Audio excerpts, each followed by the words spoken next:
ఓం సమర్థ సద్గురు సాయినాథాయ నమ. ఆధ్యాత్మిక జాగృతి 21వ అధ్యాయం. సాధన. కృతజ్ఞతా మహోత్సవ సందర్భంగా సాధన ఎలా చేసుకోవాలో వివరంగా చెప్పిన పూజ్య గురుపత్ని శ్రీ అలివేలు మంగమ్మ తల్లి వ్యాసం మార్చి 2012 పత్రికలో ప్రచురించబడింది. దేనినైనా సాధించడానికి చేసే ప్రయత్నాన్ని సాధన అంటారు. అది మంచి కావచ్చు, చెడు కావచ్చు, లౌకికం కావచ్చు, పారమార్థికం కావచ్చు. సాధారణంగా చాలామంది ముక్తి కోసం చేసే ప్రయత్నాన్నే సాధన అనుకుంటారు. కానీ లౌకికంగా కూడా ఏ పని సాధించాలన్నా కొద్దో గొప్పో సాధన అవసరం. మనం చేసే పనిని బట్టి దాని యొక్క సాధన అంత ఎక్కువగా కానీ తక్కువగా కానీ ఉంటుంది. సులభంగా కానీ కష్టంగా కానీ ఉంటుంది. లౌకికంగా కూడా గొప్ప పనులు చేసిన వారంతా ఆ పనులు సాధించడానికి ఎంతో సాధన చేయవలసిందే. ఉదాహరణకు, ఒక శాస్త్రవేత్త దేనినైనా నూతనమైన దానిని ఆవిష్కరింపచేయడానికి కఠోర సాధన చేయవలసిందే. అలాగే సామాజికంగా కొత్త పరిణామం తేవాలంటే ఎంతో క్లిష్టతరమైన సాధన అవసరం. ఇలా అన్ని విషయాలలోనూ తరతమ భేదాలతో సాధన చేయకుండా ఉండడం సాధ్యపడదు. అయితే ఆధ్యాత్మిక సాధన ప్రత్యేకమైనది, విశిష్టమైనది. అది మానవుని తత్వాన్ని గూర్చిన సాధన అవడం వల్ల అది ప్రత్యేక ఫలితాలను ఇస్తుంది. భౌతికమైన వాటితో సంబంధం ఉన్నా లేకపోయినా అది భౌతిక ప్రపంచానికి అతీతమైన స్థితిని కలుగజేస్తుంది. కనుక అది పూర్తి మానసికమైనది. భౌతికంగా మనం చేయలేని పనులను, లేక ఎంతో ఖర్చు ప్రయత్నంతో కానీ చేయలేని పనులను కేవలం మానసిక శక్తితోనే చేయగలగడం దాని విశిష్టత. అనేక రకాలైన సాధనల ద్వారా అనేక విధాలైన శక్తులను సాధించవచ్చు. అయితే ఏ విధమైన సాధనలైనా ముక్తి కోసం మాత్రమే నిర్దేశింపబడినవి. అందుకని ఆ సాధనా మార్గంలో ఎంతటి అద్భుత శక్తులు వచ్చినా వాటిని లౌకిక ప్రయోజనాలకు వాడుకోకుండా సాధనలో ముందుకు సాగిపోవాలని పెద్దలు చెప్పారు. ఏదైనా సాధించడానికి పట్టుదల కావాలి. అంటే ఏదైనా సాధించాలనుకుంటే గట్టి పట్టుదలతో కూడిన సాధన అవసరం. పట్టుదల లేనివాడు దేనినీ సాధించలేడు. కొందరు దేనినైనా సాధించాలని అనుకుంటారట, కానీ దానిలో విఘ్నాలు వస్తాయనే భయంతో ప్రారంభించరట. మరికొందరు ప్రారంభిస్తారు కానీ విఘ్నాలు కలుగగానే ఆపేస్తారట. మరికొందరు ఎన్ని విఘ్నాలొచ్చినా భయపడక ఆ పనిని సాధించే వరకు కొనసాగిస్తారట. వీరినే ధీరులు అంటారని పెద్దలు చెప్తారు. బాబా తాము 12 సంవత్సరాల పాటు కేవలం వేపాకులు మాత్రమే తీసుకొని జీవించామని చెప్పారు. దీనిని బట్టి ఆయన ఎటువంటి సాధన చేశారో మన ఊహకు అందదు. అలాగే పూజ్యశ్రీ మాస్టర్ గారు ఎన్నో కఠినతరమైన సాధనలు చేశారు. కానీ ఆయన ఎక్కడో ముక్కు మూసుకొని చేయలేదు. బుద్ధుని వలె సర్వము త్యజించి వెళ్ళిపోయి చేయలేదు. తానున్న చోటనే ఉంటూ ఒక పక్క విద్యను అభ్యసిస్తూ మరొక ప్రక్క గృహావసరాలను చూసుకుంటూ సాధన చేశారు. పైగా తాము చేసే సాధన మరెవ్వరికీ తెలియకుండా చేశారు. ఆయన సాధన చేస్తున్నట్లే ఇంట్లో వారికి కానీ బయట వారికి కానీ ఎవ్వరికీ తెలియదు. సాధన జీవితంలో ఒక భాగం అవడం కాదు, జీవితమే సాధన కావాలి అని పూజ్యశ్రీ మాస్టర్ గారు చెప్పారు. అంటే మనం రోజు ఎంతో కొంత సమయాన్ని మాత్రమే సాధనకు ఉపయోగించుకుంటాం. అంటే భగవంతుని మీద ధ్యాస నిలపడానికి ప్రయత్నిస్తుంటాం. అప్పుడు సాధన మన జీవితంలో ఒక భాగం అన్నమాట. అంటే జీవితం వేరు, సాధన వేరు అని మనం భావిస్తున్నామన్నమాట. సాధనకు ఏవేవో ఆటంకాలు వస్తున్నాయని, అందుకని సాధన ఎంతగా చేయాలనుకున్నా చేయలేకపోతున్నామని కొందరు బాధపడుతుంటారు. అంటే వారికి సాధన అనే దాని మీద సరియైన అవగాహన లేనట్లేనని చెప్పుకోవాలి. సాధన అనేది ఒకచోట కూర్చుని చేసుకునేది మాత్రమేననో, లేక ఎక్కడికైనా వెళ్ళి చేసుకునేది మాత్రమేననో అనుకుని దానికి ప్రత్యేక సమయం కావాలనుకోవడం వల్ల వచ్చే అవరోధం మాత్రమే అది. అందుకని ఈ పని వల్ల చేయలేకపోవడం, ఆ పరిస్థితి వల్ల చేయలేకపోవడం, ఇలా ఎన్నో అవరోధాలు మనకు కనిపిస్తాయి. కానీ సాధన అనేది పూర్తి మానసికమని గుర్తించాలి. సాధన బాహ్యమైనది ఎప్పటికీ కాదు, మానసికమైనది మాత్రమే. అందుకని దానికి ఎట్టి అవరోధాలు ఉండవు, ఒక్క మనస్సు తప్ప. అంటే మనస్సుకు మనస్సే అవరోధం అన్నమాట. కూర్చుని చేసే పూజ, జపము, ధ్యానము మొదలైనవన్నీ సాధనకు ఇంకా ఇంకా దోహదం చేయడానికి మాత్రమే ఉపయోగపడతాయి. అవి చేస్తున్నప్పుడు మనస్సు అందులో నిమగ్నం అవ్వకపోతే వ్యర్థమే అవుతాయి. కనుక మనస్సును సాధనయందు నిలపడమే ప్రధాన కర్తవ్యం. కనుక మనస్సును సాధనయందు నిలపడానికి ఏవీ ఆటంకం కావని గుర్తించాలి. కారణం, ఏ పని చేస్తున్నా మన మనస్సు దాని పని అది చేసుకుపోతూ ఉంటుంది. అందుకని మనస్సుకు పనితో సంబంధం ఉండవచ్చు, లేకపోవచ్చు. కారణం, పనితో సంబంధం ఉన్నంతవరకే మనస్సు దానిపైన పనిచేసి ఇతర ఆలోచనల మీదకు అప్రయత్నంగానే పరిగెత్తుతుంది. కనుక పనితో సంబంధం లేని అట్టి ఇతర ఆలోచనలకు బదులు సాధనాపరమైన ఆలోచనల మీద పెడితే చాలు. కానీ మనసు చిత్రమైంది, ఇతర ఆలోచనల మీదకు వద్దన్నా పరిగెత్తుతుంది. కానీ సాధనాపరమైన ఆలోచనల మీదకు మళ్ళిద్దామంటే మొరాయిస్తుంది. అందుకని సాధన యందు ప్రీతి లేని మనస్సును సాధన యందు ప్రీతి కలిగేలా చేసే ప్రయత్నమే ఈ సాధన. అందుకని సాధన చేయడానికి భగవంతుని మీద ప్రీతి ఉండాలి. అంటే భగవంతుని యొక్క ఔదార్యాన్ని, ఆయన మనకు చేస్తున్న శ్రేయస్సును గురించి ఆలోచిస్తుంటే ఆయన మీద మనకు ఇష్టం కలుగుతుంది. కనుక మనం ఆయనను గూర్చి ఎక్కువగా ఆలోచిస్తాం. ఇందుకు పూజ్యశ్రీ మాస్టర్ గారు ఒక ఉదాహరణ చెప్పేవారు. వయస్సులో ఉన్న వారిరువురు ఒకరినొకరు ప్రేమించుకున్నారనుకుందాం. వారిరువురి ఆలోచన అంతా నిరంతరము తాము ప్రేమించిన ప్రియుడి మీదనో ప్రియురాలి మీదనో మాత్రమే తిరుగుతుంటుంది. వీలైనంత సమయం వారితోనే ఎక్కువగా మాట్లాడాలని, వారితోనే గడపాలని చూస్తుంటారు. అందుకు అవకాశాల కోసం ప్రయత్నిస్తుంటారు. వారికి ఏ ఇతర సంభాషణలు, ఏ ఇతర వ్యాపకాలు పట్టవు. సాధ్యమైనంత తక్కువ సమయాన్ని ఇతర విషయాల కోసం వెచ్చిస్తారు. ఏ ఇతర ఆలోచనలు ఎక్కువగా ఉండవు. తాను ప్రేమించిన వారిపై ఉండే ఆలోచనలకు ఏ ఇతర ఆలోచనలు అడ్డురావు.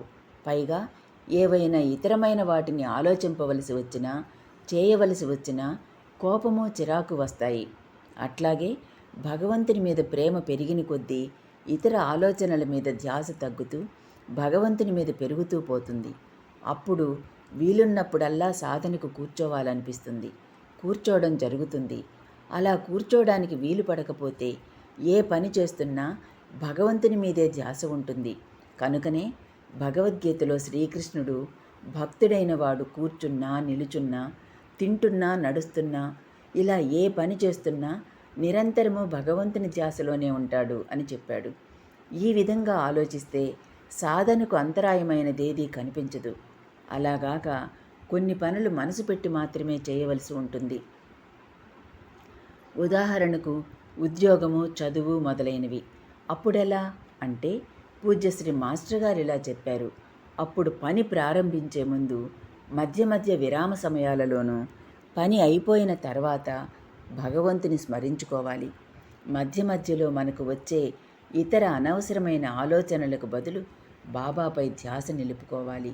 పని ప్రారంభించబోయే ముందు, బాబా, ఈ నా కర్తవ్యాన్ని మీరు నాకిచ్చిన మీ సేవగా భావిస్తాను. నా కర్తవ్యాన్ని సక్రమంగా, ధర్మబద్ధంగా నిర్వర్తించేలా చేయి అని ప్రార్థించాలి.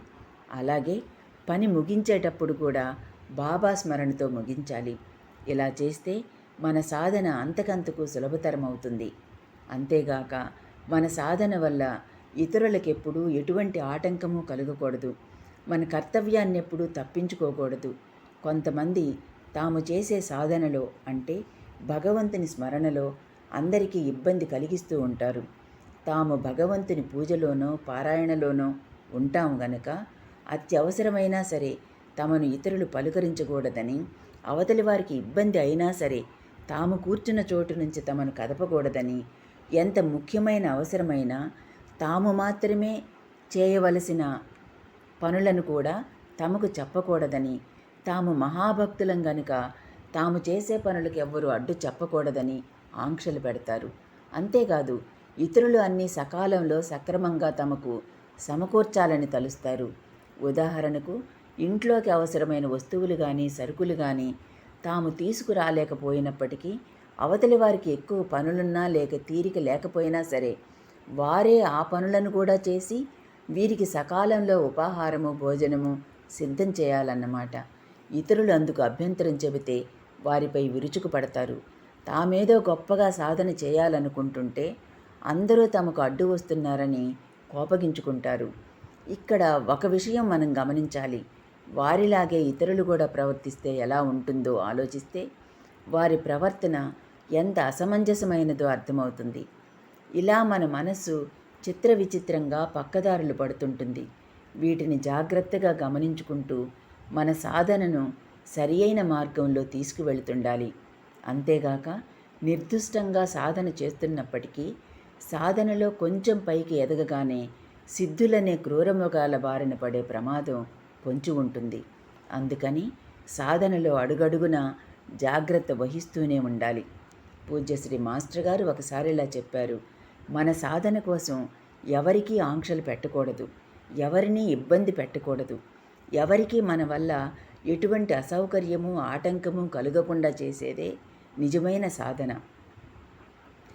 కొందరు తాము పూజ పారాయణ ధ్యానం మొదలైనవి చేసుకుంటున్నప్పుడు ఇంట్లో ఎవ్వరూ పెద్దగా మాట్లాడకూడదని పసిపిల్లలు కూడా ఏడవకూడదని కోపగించుకుంటుంటారు. అంటే ఏమిటర్థం? ఏమాత్రం శబ్దమైనా ఆటంకం వచ్చినా మన మనస్సు భగవంతుని మీద నిలవదన్నమాట. అంటే మన సాధన తుమ్మితే ఊడిపోయే ముక్కు అన్నమాట. అటువంటి వాడికి సాధన ఏనాటికి జరగదు. కారణం ఇంట్లో ఎవరు ఏ శబ్దం చేసినా ఏం జరిగినా వీరికి వాళ్ళను కోప్పడడంతోనే సరిపోతుంది. ఇక జపధ్యానాదులు ఎక్కడ చేస్తారు? అందరినీ ఉరిమురిమి చూడడం అరవడంతోనే సరిపోతుంది. చివరకు అందరినీ తిట్టుకుంటూ సాధన నుంచి లేవడమే జరుగుతుంది. అంత ఏకాంతం కావాలనుకున్న వాళ్ళు బయటకు వెళ్ళి ఏకాంత ప్రదేశంలో సాధన చేసుకోవాలి. ఇటువంటి వారికి అక్కడ కూడా పక్షుల యొక్క జంతువుల యొక్క అరుపులు ఆటంకమవుతాయి. కనుక ఎక్కడ ఉన్నా ఎటువంటి పరిస్థితుల్లో ఉన్నా మన ధ్యాస భగవంతుని మీద నిలుపుకోవడానికి ప్రయత్నించాలి. అప్పుడు మన సాధనకు ఎట్టి ఆటంకాలు ఉండవు. ఒకడు బాణాలు తయారు చేస్తున్నట్ట తన ముందుగా వెళ్తున్న పెద్ద ఊరేగింపు కూడా అతని గుర్తింపులోకి రాలేదట. అలాంటి ఏకాగ్రతకు ఎప్పుడూ ప్రయత్నిస్తూనే ఉండాలి. ఉదాహరణకు మనం ఒక నవల చదువుతున్నాం అనుకోండి, అప్పుడు ఇంట్లోని విషయాలేవి మనకు ఆటంకం కావు. మరి పారాయణ చేస్తున్నప్పుడు అలా జరుగుతున్నదంటే మనకు పారాయణలో ఏకాగ్రత కుదరలేదన్నమాట. అందుకని ఏకాగ్రతకు ప్రయత్నించాలి. కొందరు తాము సాధకులం గనక తమ బాధ్యతలను తాము నిర్వర్తించనవసరం లేదని తలుస్తారు. సంసారంలో ఉన్నంత వరకు మన బాధ్యతలను సక్రమంగా నిర్వర్తించవలసిందే.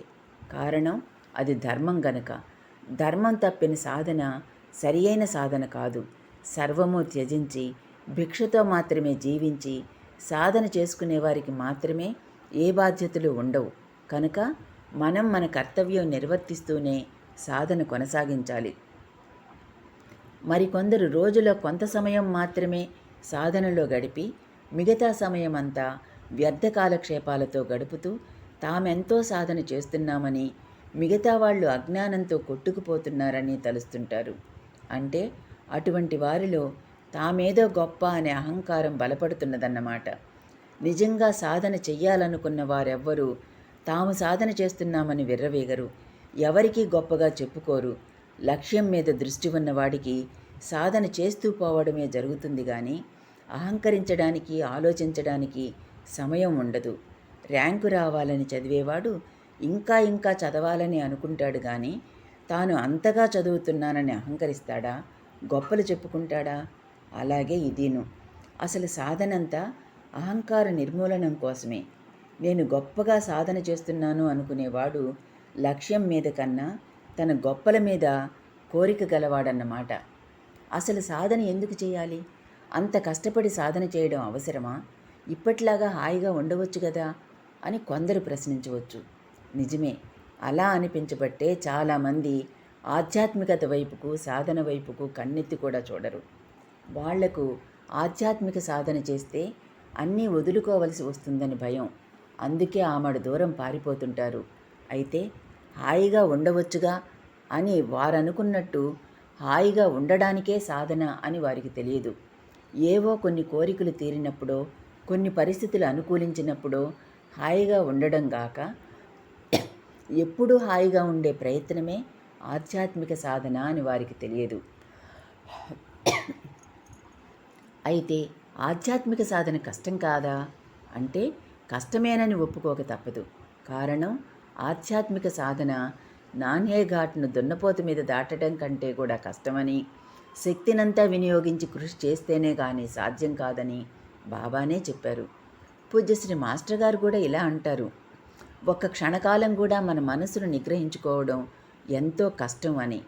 ఆయన ఇంకా ఇలా అంటారు, ఆధ్యాత్మిక సాధన ఎంతో కష్టమే అయినప్పటికీ సద్గురువుని సేవిస్తే అది సులభమే అవుతుంది. అందున సద్గురువులలో కోహినూర్ వంటి వారైన షిరిడీ సాయినాథుని సేవిస్తే ఇంకా సులభమవుతుంది. కారణం ఆయన ఈ సకల చరాచర జగత్తంతా తమ రూపమేనని అనుభవాలనిస్తున్నారు. అందుకే సాధకునకు ఆటంకమయ్యే ఈ ప్రపంచం సాయి భక్తుని సాధనకు దోహదకారి అయి అతని సాధనను సులభతరం చేస్తుంది. ఎక్కడో ముక్కు మూసుకుని చేసే సాధనగా కాకుండా పూజ్యశ్రీ మాస్టర్ గారు అంత సులభంగా సాధన ఎలా కొనసాగించవచ్చో అనేక విధాల మనకు బోధించారు. మన ఆలోచనలను సరియైన విధంగా సరిదిద్దుకుంటే మన ప్రవర్తన అదే మారిపోతుందని, మన ప్రవర్తనను సరిగా మలుచుకోవడమే సాధనలో అతి ముఖ్యమైన అంశమని ఆయన చెప్పేవారు. మన ఆలోచనలు ప్రవర్తన సరిగా లేకుండా బాబాను ఏ విధంగా సేవించినా అది సరియైన సాధన కాజాలదని ఆయన చెప్పేవారు. అంతేగాక మన ప్రవర్తనను మలుచుకోవడం మన చేతిలోనే ఉంటుంది గనక సాధనకు ఆటంకం ఏముంటుంది అనేవారు ఆయన. పూజ్యశ్రీ మాస్టర్ గారు ఇంకా ఇలా చెప్పారు, సాధనకు గమ్యం ఏమిటి? పరమాత్మను చేరుకోవడం, అంటే బాబాను చేరుకోవడం. అందుకు సాధన చాలా కష్టమని చాలామంది అనుకుంటారు. సాధనకు బాబా స్మరణకు మించిన సులభతరమైన సాధన మరొకటి లేదు. కారణం బాబా మనకు ఎంతో దగ్గరగా ఉంటారు. పిలిస్తే పలుకుతారు, తలిస్తే మన చెంతనుంటారు. ఆయన ఎంతటి దయామయులో ఆయన లీలలను చూస్తే తెలుస్తుంది. మన దుష్కర్మను 10 జన్మలలో అనుభవింపచేయమని ప్రార్థించిన భక్తుని కర్మను తక్షణమే ప్రక్షాళన చేశారు బాబా. మరొకరిని మృత్యువు నుంచే కాపాడారు. ఇలా బాబా ఎన్నో లీలలు చేశారు, ఇప్పటికీ చేస్తున్నారు కూడా. ఇది ఆయనను స్మరించే వారందరికీ అనుభవమే. ఆయన మన లౌకిక కోరికలు తీరుస్తూనే తగు రీతిన మన ప్రవృత్తులను కూడా సంస్కరిస్తారు. కనుక ఆయన వద్ద మనకు ఇహము పరము కూడా దక్కుతాయి. దానికి మనం చేయవలసిందల్లా ఒక్కటే, ఆయన చేసిన అద్భుత లీలలను ఎప్పుడూ స్మరించుకుంటూ ఉండాలి. అంతేగాక ఇతరులకు కలిగిన అనుభవాలను, మనకు కలిగిన అనుభవాలను, ఆయన శరీరంతో చేసిన అద్భుత లీలలను ఇతరులతో కూడా చెబుతూ ఉండాలి. మన ఇంట్లో పసిబిడ్డ ఉంటే ఆ బిడ్డ గురించి ఎంతెంతగా చెప్పుకుంటుంటామో, అలాగే బాబా లీలలను గురించి చెప్పుకుంటుంటే బాబా మీద ప్రీతి ఇంకా ఇంకా పెరుగుతుంది. ఆయన పట్ల ప్రీతి పెరిగిన కొద్దీ స్మరణ పెరుగుతుంది. అలా జరగడం వల్ల ఎంతో కష్టమనిపించే సాధన సులభతరమవుతుంది. ఇతరులతో చెప్పుకొనడం వల్ల మరొక సౌలభ్యం కూడా ఉన్నది. వారికి కూడా సత్సంగమై వారికి కూడా బాబా స్మరణ జరుగుతుంది. పూజ్యశ్రీ మాస్టర్ గారు చెప్పిన వాటిని మననం చేసుకుంటూ మన ఆలోచనలను ప్రవర్తనను మలుచుకుంటూ పోతుంటే మనకు సాధన సులభతరమవుతుందని వేరే చెప్పుకోనవసరం లేదు. కనుక ఈ కృతజ్ఞతా మహోత్సవ సందర్భంగా పైన చెప్పుకున్న బలహీనతలు మనలో ఉన్నాయో లేదో నిశితంగా పరిశీలించుకొని సాధనను సరియైన విధంగా చేసుకోవడానికి ప్రయత్నిద్దాం. అందుకు ఆశీస్సులు అందించమని పూజ్యశ్రీ మాస్టర్ గారిని, శ్రీ సాయిబాబాను మనసారా ప్రార్థిద్దాం. 21వ అధ్యాయం సమాప్తం. ఓం సాయిరాం.